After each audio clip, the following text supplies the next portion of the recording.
सुप्रभात बच्चों, आज हम आपकी पाठ्य पुस्तक हिंदी के पाठ 7 का अध्ययन करेंगे जिसका शीर्षक है सर्वनाम। तो चलिए पाठ को पढ़ते हैं और जानते हैं सर्वनाम के बारे में। सर्वनाम क्या होते हैं, किस प्रकार से हम व्याकरण में उसका प्रयोग करते हैं। पढ़ते हैं पाठ को विस्तार पूर्वक। पाठ 7 सर्वनाम।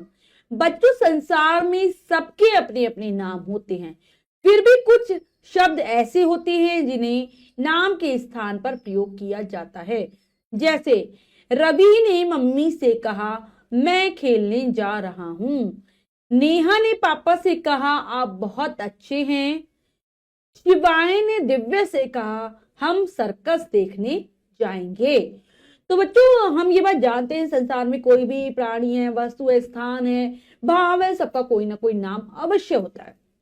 ठीक है, फिर भी कुछ ऐसे शब्द होते हैं जिनका प्रयोग हम नाम के स्थान पर करते हैं, क्योंकि कई बार हम नाम का प्रयोग बार बार नहीं कर सकते, तो हम उसके स्थान पर कुछ अन्य शब्दों का प्रयोग करते हैं। जैसे हमने अभी एक उदाहरण पढ़ा, रवि ने मम्मी से कहा मैं खेलने जा रहा हूं, तो मैं आया है यहाँ पर। नेहा ने पापा से कहा आप बहुत अच्छे हैं, तो आप। शिवाय ने दिव्य से कहा हम सर्कस देखने जाएंगे, तो यहाँ पर हम जो रंगीन छपे हुए शब्द है ना बच्चों, वो सर्वनाम है। आपने देखा कि उपरोक्त वाक्यों में रवि के स्थान पर मैं, पापा के स्थान पर आप तथा शिवाय व दिव्य के स्थान पर हम शब्दों का प्रयोग किया गया है। इन्हें सबके नाम या सर्वनाम कहते हैं।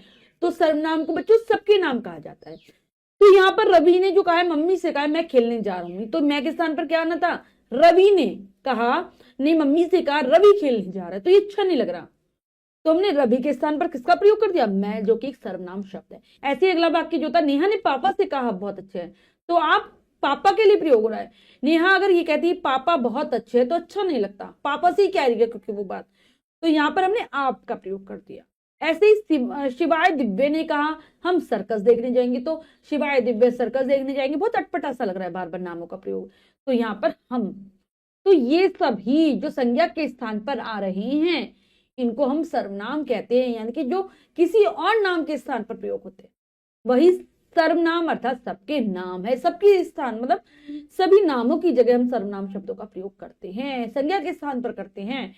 नाम के स्थान पर प्रयोग किए जाने वाले शब्द सर्वनाम कहलाते हैं, यानी कि नाम यानी कि संज्ञा के स्थान पर प्रयोग किए जाने वाले शब्दों को हम कहते हैं सर्वनाम। कुछ महत्वपूर्ण सर्वनाम शब्द निम्नलिखित हैं। तो कुछ ऐसे शब्द हैं जो बहुत ही महत्वपूर्ण हैं, प्रयोग किए जाते हैं। जैसे अगर हम अपने लिए करें तो अपने लिए हम क्या क्या करते हैं, मैं, मुझे, मैंने, मेरा, मेरी, मेरे, हम, हमें, हमने, हमारा, हमारी, हमारे आदि, अगर अपने लिए कर रहे हैं। और अगर दूसरा जो हमारी बात सुन रहा है उसके लिए कर रहे हैं, सुनने वाले के लिए जो हमारी बात सुन रहा है, तू, तुझे, तुम, तुम्हें, तुम्हारा, तुम्हारी, तुम्हारे आदि। और इसके अलावा सुनने और बोलने वाले क्या होते हैं, जो तीसरा व्यक्ति होता है, मतलब और किसी के लिए अगर हम प्रयोग करते हैं, वह, उसे, उसने, उसका, उसकी, उसके, वे, उन्हें आदि, ये दूसरों के लिए हो गया। अब अगर कोई चीज पास में है, पास के लिए, कोई चीज पास है, कोई व्यक्ति पास है, कोई स्थान पास में है, तो उसके लिए हम क्या करते हैं, यह है, ये, इसे, इन्हें, इसका, इनका आदि। बड़ों के लिए, कोई हमसे बड़ा है तो आप, आपको, आपने, आपका, आपकी, आपके आदि। हमें कई बार प्रश्न पूछना होता है, प्रश्न पूछने के लिए कौन, किसे, किसने, किसको, किसका, किसके, किन्हें आदि, ये सभी जो हमने पढ़े ये सभी सर्वनाम शब्द हैं। तो बच्चों, हमने जो सीखा है, हमने सीखा उसको एक बार दोहरा लेते हैं। नाम के स्थान पर प्रयोग किए जाने वाले शब्द सर्वनाम कहलाते हैं। जो नाम के स्थान पर आए वो सर्वनाम है।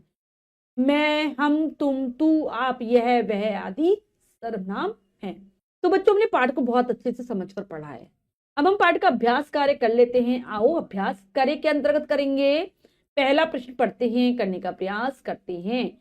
सही विकल्प पर सही का चिन्ह लगाइए। तो यहाँ पर प्रश्न में 3 विकल्प हैं, 2 विकल्प गलत है, 1 विकल्प सही है। हमें सही विकल्प को चुनना है, सही का निशान लगा देना है। करते हैं। नाम के स्थान पर प्रयोग होने वाले शब्द कहलाते हैं संज्ञा, वचन, सर्वनाम। तो वो कहलाते हैं बच्चों सर्वनाम। अपने लिए प्रयोग किए जाते हैं तू, तुम, मैं, हम, वह, उससे, तो अपने लिए मैं और हम। सुनने वाले के लिए प्रयोग किए जाते हैं वह, वे, तुम, आप, कौन, किसे। तो सुनने वाले के थे तुम और आप। अगला प्रश्न है, निम्नलिखित सर्वनाम शब्दों से रिक्त स्थानों की पूर्ति कीजिए। तो यहाँ कुछ सर्वनाम शब्द दिए गए हैं, उनसे हमें रिक्त स्थानों को भरना है, भरते हैं। तो पहला आएगा मैं कल मुंबई जाऊंगा। फिर अगला हम सब भारतीय हैं। नेक्स्ट है वे खेल रहे हैं। यह घड़ी यहां क्वेश्चन मार्क लगाए तो प्रश्न होगा किसकी, यह घड़ी किसकी है। नेक्स्ट है यह मेरा घर है। तो बच्चों हमने कार्य को अच्छे से समझकर पूर्ण कर लिया है। इसके बाद जो भी कार्य दिया गया है वो आपको स्वयं करना है सुंदर अक्षरों में अपनी अभ्यास पुस्तिका में। बच्चों आज हमने पाठ के माध्यम से सर्वनाम शब्दों के विषय में जाना। आशा करती हूँ पाठ आपको बहुत अच्छे से समझ आ गया होगा। पाठ को फिर से पढ़ेंगे। मिलते हैं अगली कक्षा में नए पाठ के साथ। तब तक के लिए स्वस्थ रहिए, प्रसन्न रहिए। धन्यवाद।